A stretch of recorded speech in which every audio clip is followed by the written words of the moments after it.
মন খারাপ থাকলে প্রচুর পরিমাণে ঘুরতে হবে, যাতে কোনো মিথ্যা স্মৃতি তোমাকে না আঁকড়ে ধরতে পারে। এই স্মৃতির কাছে আমাদের হাজারো ভালোবাসা নিতান্তই তুচ্ছ।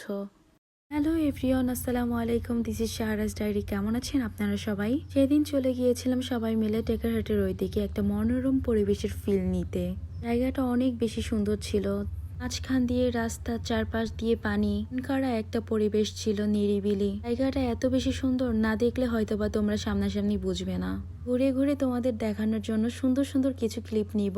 এই যে এই পডকাস্টের সাথে লাল সুতোগুলো বাঁধা দেখতেছো না, এখানে নাকি সুতোগুলো বেঁধে যা চাইবে তাই নাকি তোমার মনের বাসনা পূর্ণ হবে। তারপর আমরা ওইখান থেকে চলে গেলাম অনেক বড় একটা বটগাছের নিচে। এই বটগাছটি এত বেশি সুন্দর। আজর টেকারহাটের মধ্যে যারা আছো নিশ্চিত এই জায়গাটা চিনবে তোমরা।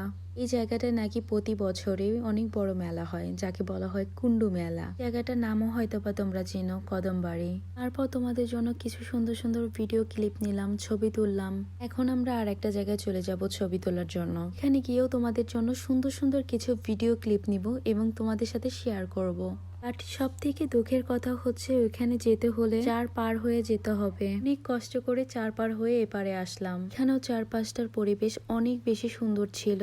মন্দিরটা চারপাশে পুরো দিঘি ছিল। এটা হলো একটা পাগলের আশ্রম, না হয়তো বা কি যেন বলে। যারা হিন্দু ভাই বোনেরা আছেন নিশ্চিত আপনারা চিনবেন। আমি এই জায়গাটার ব্যাপারে তত কিছু জানি না, বাট প্রথমবার এসে আমার কাছে খুব বেশি ভালো লেগেছে। এখান থেকে অনেক সুন্দর সুন্দর ভিডিও করে নিয়েছি, তোমাদের সাথে আস্তে আস্তে শেয়ার করব। এই জায়গাটার পরিবেশের সাথেও ভিডিওগুলো অনেক বেশি সুন্দর হচ্ছিল।